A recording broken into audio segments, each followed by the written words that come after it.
Folks, for all of you out there that don't know, my daughter Havana is almost 16 years old. When do you turn 16? What, August 30th? Yes, August 30th. That is unbelievable. Are you fired up? I am super fired up. Okay, so you're almost 16 years old. It's freaking me out. And but I wanted to have you on the show today, and try to have you on the show more often because I want people to hear your voice, that you can actually raise kids that don't grow up to be idiots. It is possible. But I want to show you this footage here, Havana, because we interviewed a guy today. He's an 11-time Guinness World Record setter. Wow. He's a tightrope walker who actually chooses to, he's a daredevil, he's an aerialist, he's an acrobat, he's a high wire artist, and he actually chooses to do these crazy, I don't even know what you call these, crazy expeditions of awesomeness without a net. This man has actually walked directly over Niagara Falls. Is this his career? Or? He's actually walked over the Grand Canyon. This is what he does. Let me show you. I'm going to show you the footage, and you tell me what you're seeing. This is mind-blowing. Look at this footage of today's guest. His name is Nik Wallenda. Many of you are going to know his name because you've seen him on TV. This guy is the world's #1 most renowned tightrope walker. Look at this footage. I just want to get your reaction to it. Here we go. He's walking across Praise the you, God. You can't even hardly see the rope. Praise you, Jesus. This is him talking. Yes, Jesus. How long That's did it my take king. him Praise to you. cross this? Praise you, Jesus. He's talking to Jesus. I don't want to talk to anyone, Dad. Okay, I got you. Praise. Talk all you want. That's why the world is watching. Till you get here. He's walking you, across Jesus. the Grand Canyon. Wow. What do you think about this? That is Nick is now really at the scary. halfway point of this walk. It freaks me out. The whole interview freaked me out. And I'm telling you, Thrive Nation, you have to check out this guy. Do a YouTube search right now for U.S. Daredevil completes Grand Canyon tightrope walk. And just as you're watching that, psychologically prepare yourselves for today's interview with the world-renowned 11-time Guinness Book of World Records record-setting tightrope walker, amazing guy, Nik Wallenda. Now, folks, I don't want to brag on myself, but I am recording today's show without a net, which means that if I were to fall out of my chair while recording today's show, I could potentially die. Wow, this Clay Clark guy's amazing. He's risking it all. Get ready to enter the Thrive Time Show. We started from the bottom, now we hit. We started from the bottom, and we'll show you how to get here. Started from the bottom, now we hit. We started from the bottom, now we hit. We started from the bottom, now we're on the top, teaching you the systems to get what we got. Colin Dixon's on the hooks, I break down the books. Z's bringing some wisdom and the good looks. As the father of 5, that's why I'm a dive. So if you see my wife and kids, please tell them hi. It's the C&Z up on your radio, and now 3, 2, 1, here we go. We started from the bottom, now we hit. We started from the bottom, and Yes, and yes. Thrive Nation, we are in the air everywhere. And today's show is an exciting show because you know how much I love danger. Oh, yeah. You know how much I love. This dude is not As right, an by the example, way. I typically will drive just a little over 60 on the road. Dude, you're the worst driver in the world. Okay, but listen, I don't get in accidents because I'm a safety first kind of guy. Okay, but listen, recently I've wanted some extra adrenaline in my life. I've wanted to wow my kids because not everybody can wow their kids the way today's guest does. But I wanted to wow my kids. I said, listen, don't be wowed by Nik Wallenda. You want to be wowed by your dad. And so I went there, and the other day I pumped gas while I was simultaneously on my phone. Wow. There's a warning label that says do not pump gas do not do that. while using your phone. It can be Very dangerous. dangerous. I did that. Z, I did it. No, I did. No. Are you not wowed? Fine. I mean, I know Whatever. you run. I know. Now, the other day I today- saw you run. Well, you were fast walking with scissors, and that was amazing. That bothered me. I also That lit really- the 9-volt. Yeah. I'm doing all these high risk activities. Now, today's guest, though, no exaggeration, he has actually walked across Niagara Falls, at the Grand Canyon, a volcano, all while in the air without a net, and he appears to have a sound mind. Nik, welcome onto the show. How are you? Hey, I'm doing great, but I have to tell you, My children are the last to be impressed by me. Trust me. Are you serious? They're not wowed by They're not wowed by it? Not in any way. They think Dad's boring. Okay, I have to ask you, and then we'll get into the other stuff. I have to ask you because my head cannot process it. We're going to queue up some footage on the video version of this so people can see it. When you're walking across the Grand Canyon, you realize you could fall and die, right? I mean, what are you thinking? I do realize that. In fact, my family history dates back to the 1780s. So well over 200 years, 7 generations, my family have been performing on wires. And we've lost 7 family members performing. So it is very, very real to me. Have you ever lost multiple family members at the same time? Because you do stunts together, right? I mean, Yeah, we have. That's right. Yeah. So in 1962, we had a 7-person pyramid fall in Detroit, Michigan, and 2 of my uncles were killed and 1 was paralyzed. Oh my goodness! And yet you still chose to take up the family passion. You know, it's funny. It's not that I chose. I think it chose me. You know, as I mentioned, my family's done it a long time. Yeah. My mom was 6 months pregnant with me and still walking the wire performing, about 30 feet above circus rings on a wire. I started walking a wire at 18 months old because I saw my parents doing it, saw how much they enjoyed it, about 18 inches off the ground, 2 feet off the ground. And that's when I started walking the wire. So to be honest with you, it's more life to us than a career, an occupation, being a daredevil. The reality is my great-grandfather said it best. He said, life is on the wire and everything else is just waiting. And for our family, that's true. This is really our lives. And I know that sounds crazy, but it's crazy to me that you don't get on the wire and walk. Again, it's just what we do and what we've done for so long.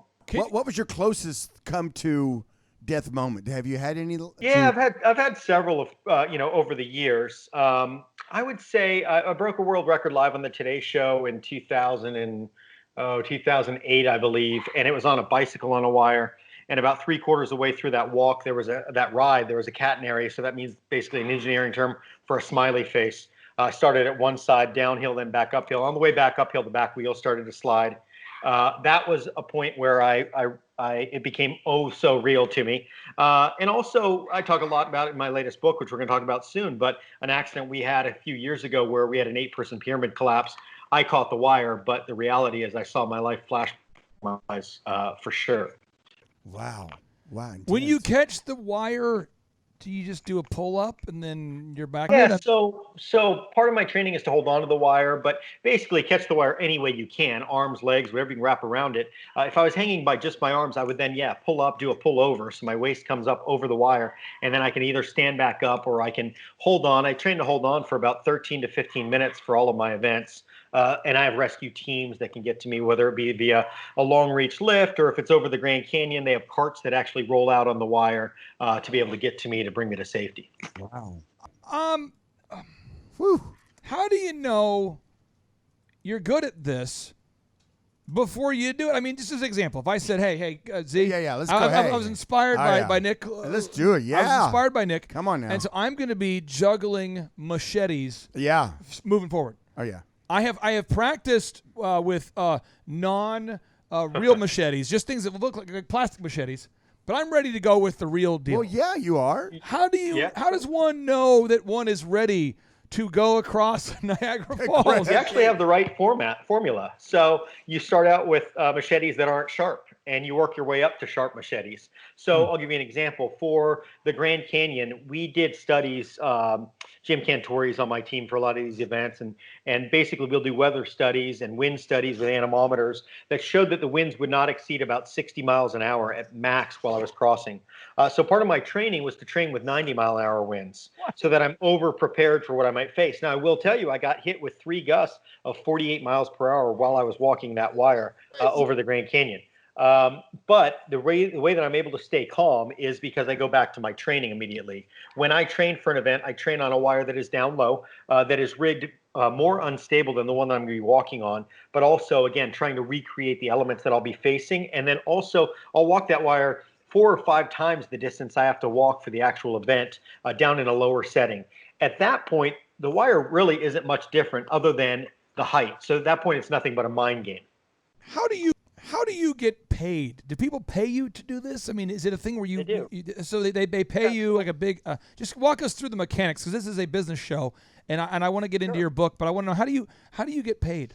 Yeah, so we could back up a little bit more. My great grandfather said it best when he described the circus world, which again was my life growing up. He said, one day you eat the chicken and the next day you eat the feathers. And that's true really for all live entertainment. My mom wrote a book in the late 80s called The Last of the Wallendas because she believed that the industry was done. It was dying. It was over. My parents struggled financially, went through bankruptcy a couple times, and they didn't believe I could make ends meet. So a long story short, they encouraged me to go off to school. I was accepted at a university in Florida where I was going to go off, and my goal was to become a pediatrician. But I still had this passion of walking a wire. And I'll never forget getting a phone call, and it was from my uncle. And he said, we've been invited to go back to Detroit, Michigan to recreate that pyramid that collapsed back in '62 for the first time since it fell. And I remember going back there and getting on the wire and seeing after 6 months of training, and it took a lot of convincing to get my parents to allow me to do this. But we went there, we created this pyramid. And at that age, I was 18, and it seemed like the eyes of the world were on it. There were documentary crews from Germany and Japan and China and the U.S. A&E was there as well. And all of U.S. TV showed our first performance live back, etc. And I remember seeing that and thinking that I don't think our industry is dying. I think it's changing, and that we need to change with the times. And we need to do some big things like my family used to do in order to build this brand. So moving forward, I decided I was going to do these big TV specials. The idea was to build a brand, a worldwide brand. The Flying Wallenda name is fairly synonymous with the circus world for sure, the Great Wallenda name. But I was trying to build a brand that would be, that brand is sort of phased out in the last generation. So I thought, look, I'm going to build the Nik Wallenda brand.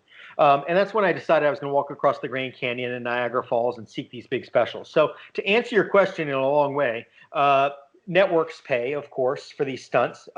For instance, the Discovery Channel over the Grand Canyon is the highest rated show in the history of their network, highest live show in the history of their network. I actually won an Emmy for that show. So obviously it's all about sponsorship dollars for them, branding dollars. Chicago, I walked over Chicago skyline, broke 2 world records. One was the steepest incline, 600 feet above the skyline. One was blindfolded between 2 skyscrapers, about 670 feet up. That was live on Discovery Channel. That's the second highest rated show in the history of their network. So to answer your questions, networks pay me very good money because I bring in high ratings, which is how they get their money, and viewership, which is very important to them. But also I do a lot of corporate speaking. So for instance, I did a corporate event for United Rentals where they rented out the Colts Stadium in Indianapolis. And I walked over the top of the stadium. They brought in their entire team, and I do motivational speaking from 150 feet up on a wire. And often I just do it ballroom. You make me so nervous. Right now, I feel like I'm walking on a high wire. Hearing about you walking on a high wire, seriously, this is like every time someone says Peyton Manning now, I'm going to think of Nik Wallenda walking over the high wire. It's some scary stuff. But yet you have somehow you've documented your processes and your mindsets all into a book that is called Facing Fear, Step Out in Faith, and Rise Above What's Holding You Back. Now, there could not have ever been a more timely book written because right now, Z, you know this. If a child gets COVID-19, according to Dr. Scott Jensen, this is a doctor from Minnesota, Senator Z. According to Dr. Scott Jensen, oh yeah, great guy. Only 1 out of 1 million kids will die if they get COVID-19. That's the actual number right now, the actual data. But yet people are afraid to go outside. People are afraid to do basic things. Yeah, timing is everything, right? It's funny. I wrote this book because about 2 years ago we had a really bad accident where we were doing an 8-person pyramid. It collapsed. It's a 4-layer high pyramid. My feet were at 28 feet. My aunt was about 55 feet up. Her head was at the top of this pyramid. That pyramid collapsed. And your chances of surviving a fall like that are about 30% from that height. A long story short, I caught the wire, held on. My cousin did. One of the guys stayed standing. 5 family members, friends fell. Very, very seriously injured. My sister went into a coma. They didn't expect her to live. She actually broke every bone in her face. She landed on her head. And broke every bone in her face, 73 screws and plates in her face alone.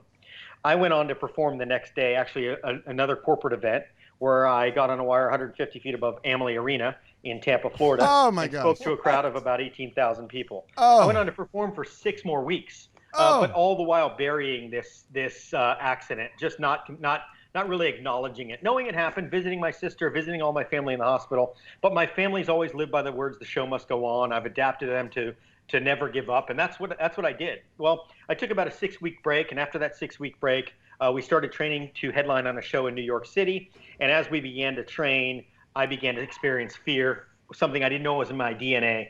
And that's really what this book is about, is what it took. I was literally watching a form of PTSD, but watching that pyramid collapse in front of me over and over again as I was holding that pyramid with 6 other people, risking their lives. Got to the point where I finally said, I can't do this anymore. Went to my wife, I'm done. My wife said, look, my wife comes from 8 generations of circus. She holds 2 Guinness World Records herself. She's very supportive of what I do and supportive of my decisions. But she said, that's not the way your family's lived for 200 years. I don't know that you really want to give up. I think you need to rethink that. And really the book is what it took for me to overcome fear. But the reality is, my goal is with this book is that it helps others that are overcoming fear, people that are scared, as you mentioned, from this pandemic, scared to leave their house, people that are, and that was prior to this pandemic, but right. People that are, so people that are miserable going to work every day. I think so many people are miserable every morning. They go to work because they know in 2 weeks, every 2 weeks they're going to have a paycheck and it covers their mortgage, rather than going, you know what? Screw this. I'm miserable. I want to get out of here. I want to pursue my dreams. Now, again, I don't encourage people to be foolish. I don't encourage you to leave your job. But my life story, my first book called Balance, is about how I had to work at a restaurant while I pursued my dream of performing, but I still continue to pursue my dream. Right. I see you talk about this a lot. That the thing that you hate the most, Not falling off a 100-foot high wire. The thing you hate more than falling off of this, or maybe you hate almost as much as falling off of a building. The thing you talk about it. You say that you hate fear. I do. You talk about I that do. all the time. I want to get your take on fear before we ask Nick more questions about his new book. Well, I mean, I think fear is the enemy of what's happening in the world today, and I'm very excited about the book. I haven't read it yet, Nick, but I'm looking forward to it, and I think that's a good life lesson for all of us. I mean, hey, every day you can wake up and be afraid of something, right? You can. I mean, you can. You can pump gas with while on the phone. You could be scared out of your mind. You like could I walk was. fast with scissors. That could scare you. That could scare you. No, my point is though is that we have to push through that fear. We've got to get over that fear. We have to make that fear our bitch and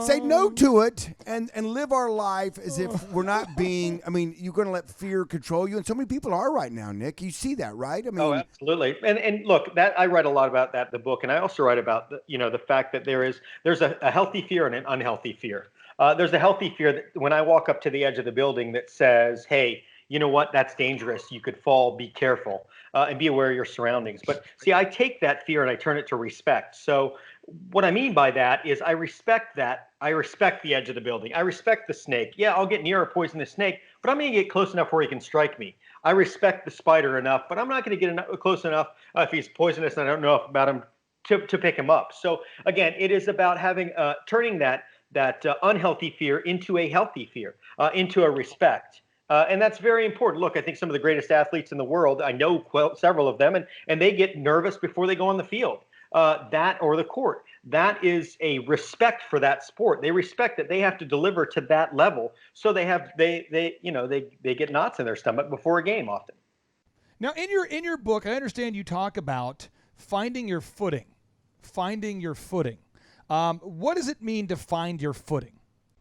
Look, I think that I think it's really figuring out, it's sort of getting into your lane. I think a lot of people, again, are playing out in a world where they're not in their lane, and they're gripped by fear, as we just talked about. And I encourage people, when I say find your footing, to figure out where you want to be in life, and then follow a path, create a path to get there.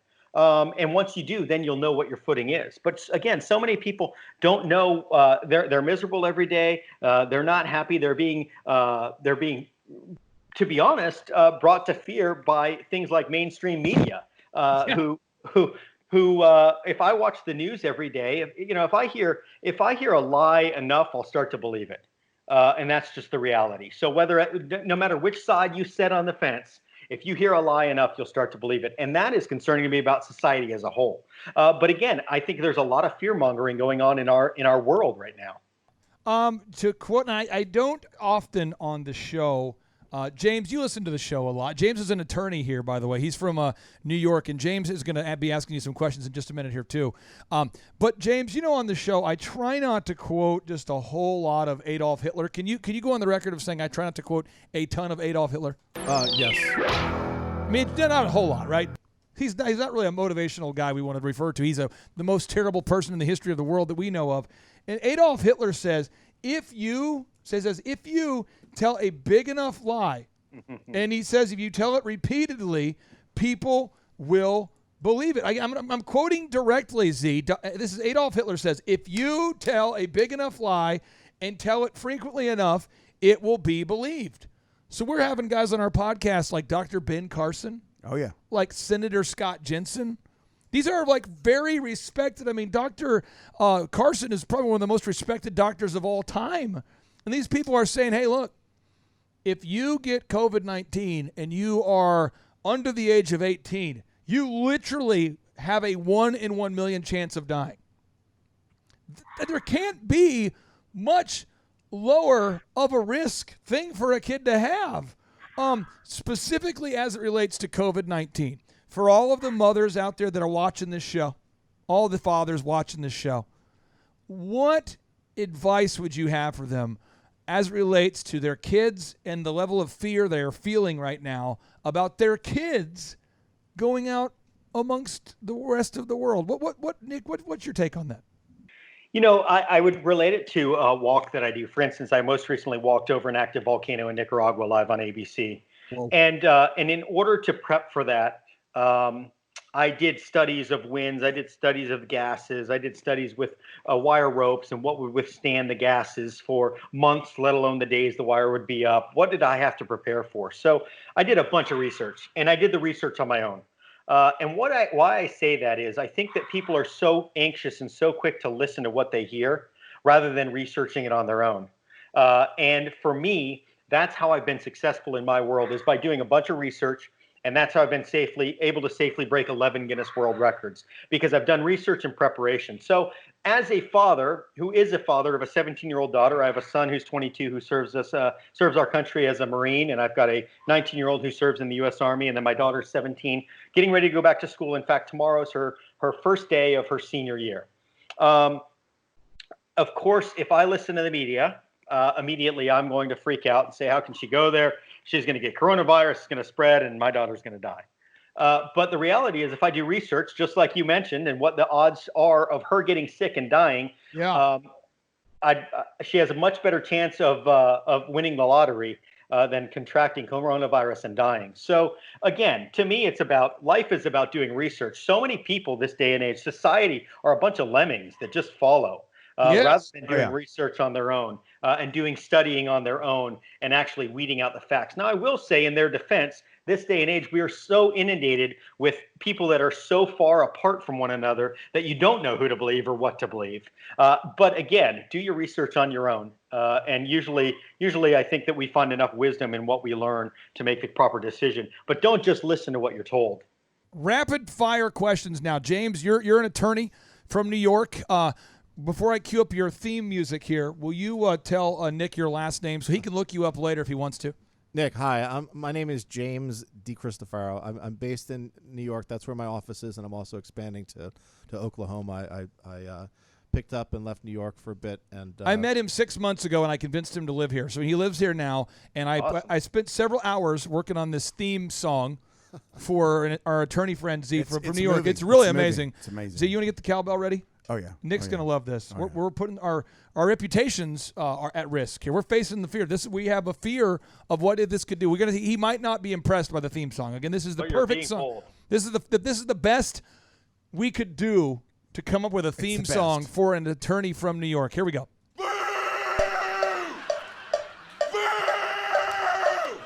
What do you think? Does that make you think of an attorney from New York? I think it's great. Too much cowbell, or Nick? Too much cowbell, or back off a little bit? More cowbell. Oh, there you go. Okay. Everything's better with cowbell. So James, what nefarious, double-minded, trickster gotcha questions do you have for Nick? Okay, Nick. A few years back, I was watching a video of an interview with Bob Marley, and he was walking in some sort of like a, I don't know, backwoods area of Jamaica. It was like a desert area. He had his guitar on his back, and the reporter was asking him questions. He was answering questions, and he walked up a 3-step flight of stairs, turned, and the next thing you know, he's in front of 100,000 people playing. So the reason why I said that to you is, how do you mentally prepare for a walk like that? You mentioned, your preparation, your wind speeds and temperature and all that stuff. Do you just get out of the car like Bob Marley would and walk up on stage, or walk on the wire? The wire is your stage. Or do you mentally prepare? Great question. And then the second part of the question is, have you ever prepared like that and just refused to go out on the wire for whatever reason?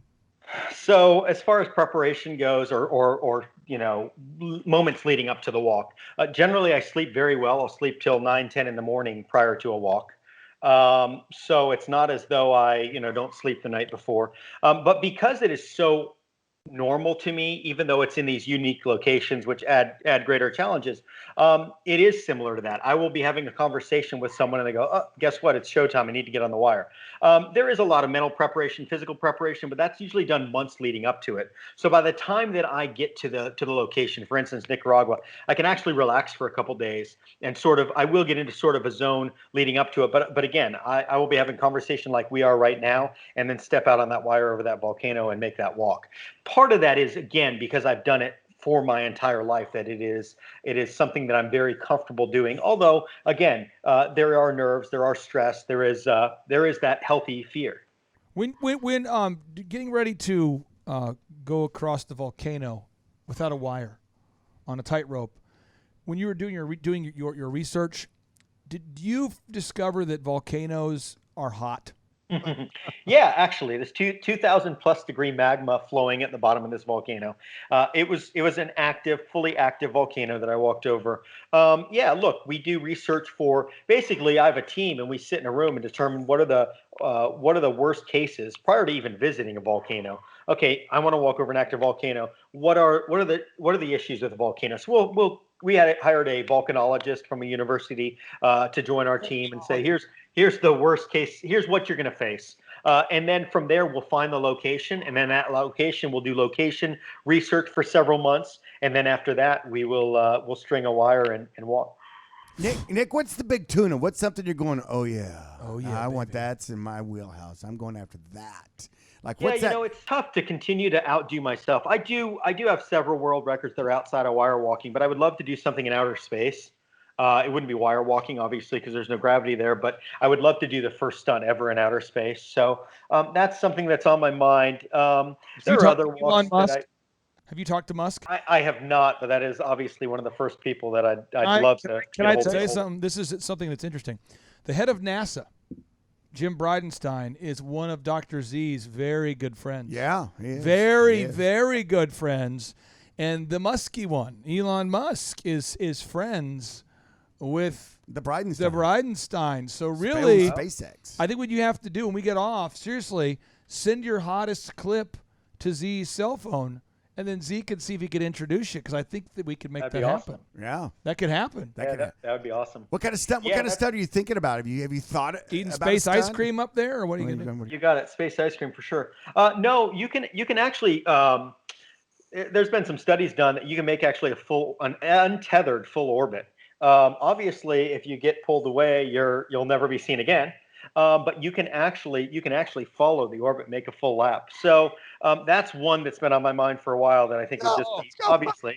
But when I think of these things, I think of, Wallendas are known for over 200 years of wire walking. So when I think of my wire stunts, I think of how can I make David Blaine and Chris Angel and Evel Knievel, who's no longer with us, of course. But if I can make those guys jaw drop, then I've got something. So that's what I try to think of when I think of these events. Or if those guys are impressed, then anyone will be. And most of them are close friends. So you would be like a satellite for a day? That's absolutely right. And it is realistic. That's so cool. You're not even kidding right now. No. And that's what's so crazy. It's like you have a drunk friend and you went camping, and you've been camping so long. I think Wallenda is Latin for crazy. I'm just I saying, think it's roughly like, you know, when you go camping with a friend or you hang out and they've had 4 too many beers and it's about 2 a.m. and they start saying weird stuff. Oh yeah. That's what I'm hearing here, but he's sober and he's serious. I know, and we're not even camping. If you were to say, I want to go to space, and float around, and tether around to impress my friends, I would say, you need to stop drinking. Yes, right now. He's sober, though. I don't understand the whole. I mean, I have never been more nervous interviewing someone than right now. I literally am scared right now. I am scared. If I want to buy your book to get on read the book. You got to read the book. And you want to introduce him to NASA now. What's the name of the book one more time? Give us the name of the book. It's Facing Fear is the name of the book. It comes out September 15th. Facing Fear. I am facing fear. I'm looking right at the I face know. of fear. Oh, I okay. know. Let's talk about your cranium for a second. Do you shave your head so that you're more aerodynamic? Or what? I shaved my head because my hair was falling out, and I thought, who am I fooling? So I decided to shave my head. I will tell you, that was one of the scariest things I've ever done in my life. And I actually made a video about it to hopefully help encourage people to step out of their comfort zones. Because I'll tell you what, for years my hair was receding, and I'm like, nobody can tell. And finally one day I woke up and went, who the hell am I fooling? But it was one of the scariest things I've ever done. Walking over an active volcano, shaving my head. It's crazy. That makes a lot of sense. James, I think we have time for one more question. And one more solid question here. So, James, what is your final question for the great one, the great Nik Wallenda? I didn't answer his last question. Oh, yeah, answer his last question, yeah. So the second part of that is, no, I've never walked up to a cable and not gotten on it and walked across. Matter of fact, I've never canceled a show due to weather. I did a walk over the Allegheny River in Pittsburgh, about 260,000 people there, and it was pouring down rain. The wire was rigged very, very uniquely. My wire shoes were lost in shipping, and the cable was greased, and I still got on that cable and walked across. Whoa. A pro tip for you. I'm just going to give you, I hate to give, our guest doesn't come on the show to get tips from me. But I'm going to give you tips. This is a pro tip. Yeah. You never want to ship your cable walking shoes, and you also never want to ship your pants. Yeah. You want to just bring carry-on. This is a pro. You don't want to ship your pants. If you ship your pants might not arrive. Yeah. And so that's the pro tip I want to give him here. Yeah. Now, James, we have time for one more question, I believe, here. And then Z will one-up you. But let's get your theme music ready. Z, you ready for his theme music? Yeah, ready? We have our good friend James, our attorney from New York. Here we go. Oh. Okay, James, what questions do you have for the great Juan, Nik Wallenda? Wallenda. Sure, I have a question for you first, Clay. Did you just invite me down here to beat me? I mean, listen. Oh my gosh, this is called nice. This is called audio branding, and I'm going to tell you something. I know our listeners, and I know our listeners hate attorneys, and I know they need a good one, and you're a good one. But if I don't say what our listeners are thinking, they're not going to use your service. Your credibility then. They have to know. We all know. The attorneys are just people don't like them, but we like you. But we still need to have accurate theme music. Back to you, attorney from New York. All right, Nik. Okay, so Nik. Just glad I'm not an attorney. Yeah, you are. Oh, wait, we'll get you theme music. Most for next attorneys hate themselves. That's true as well. All right, continue. Okay, so it seems like if your kids, I think you said, I was just about to say, I think you testified earlier that your kids aren't very impressed with you at all, or at least with respect to the stunts that you do. Does that mean that the Walensky skill set of wire walking stops with you, or do you have a school, or what are you doing? We do have a school where we train people, but I would tell you that I have a nephew and I have a couple nieces that perform.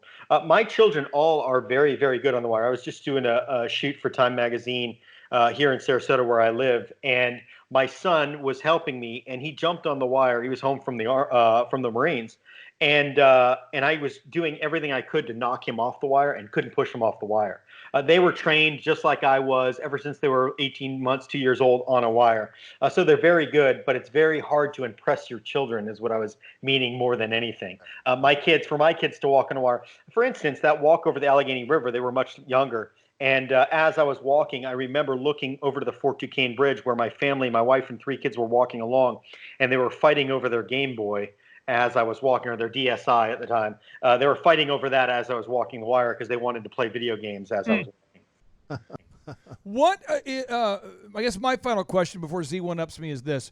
Do you have a certain theme song? Because I feel like if I was going to walk over a wire, like for instance, if we put a wire that was 6 inches off the floor and I was willing to walk across this room, I would fall off and probably injure myself.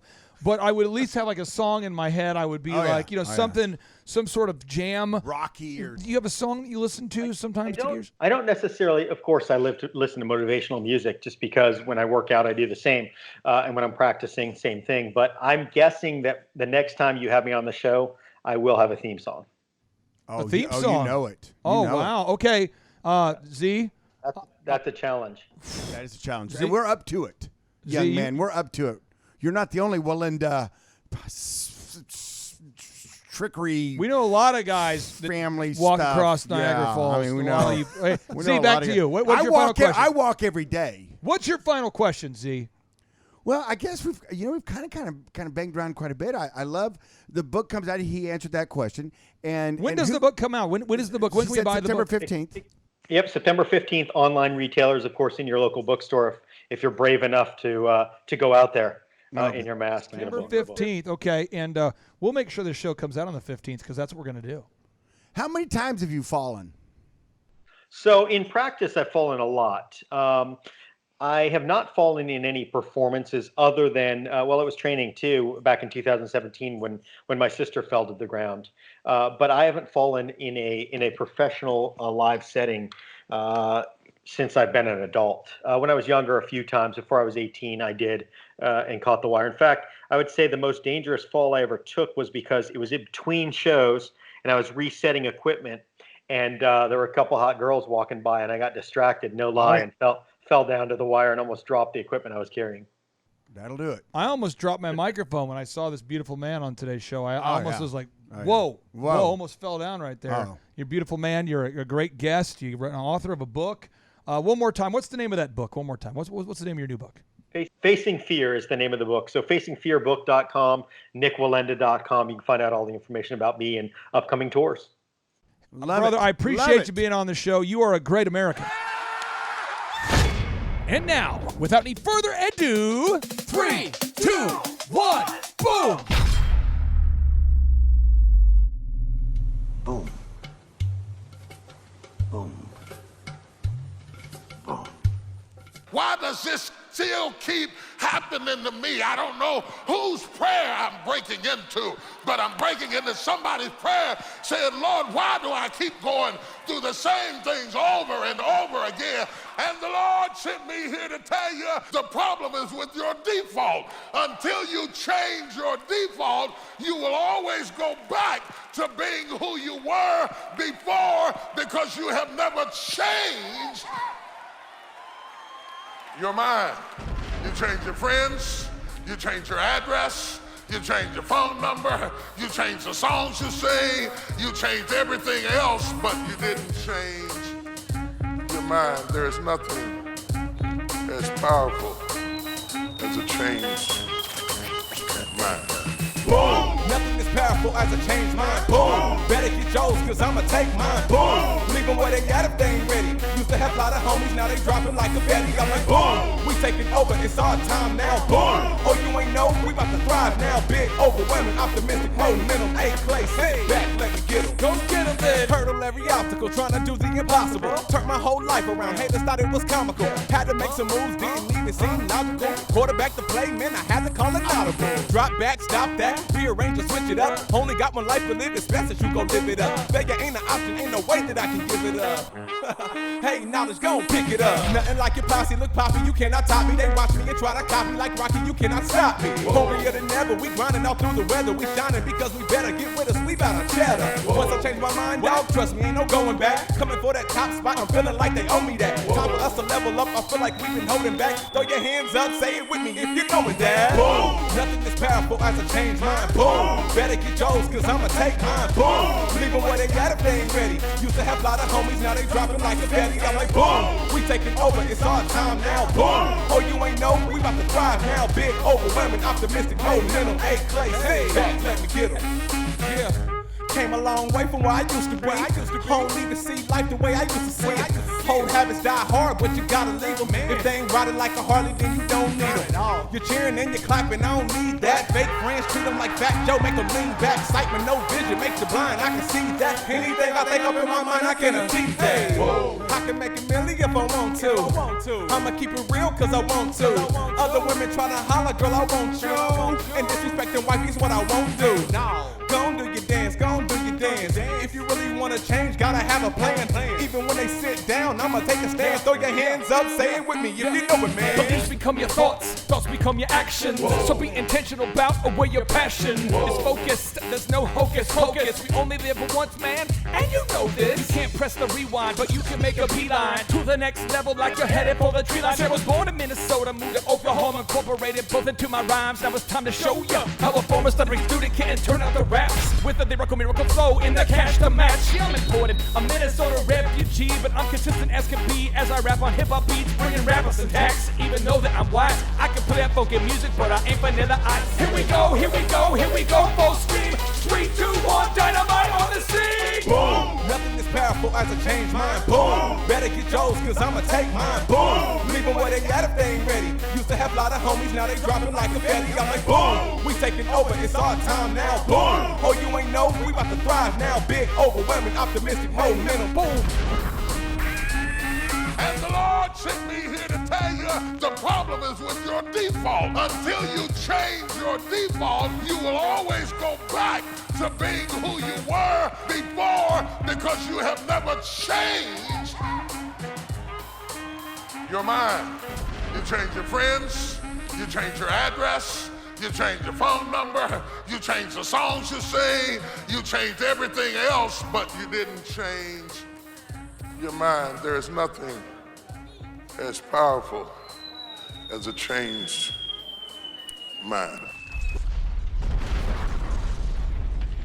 Hear the rest of T.D. Jakes' incredible, life-changing, and mind-altering sermon, Nothing as Powerful as a Changed Mind Today, by looking up T.D. Jakes on YouTube and typing in Nothing as Powerful as a Changed Mind. That is a lyrical miracle rap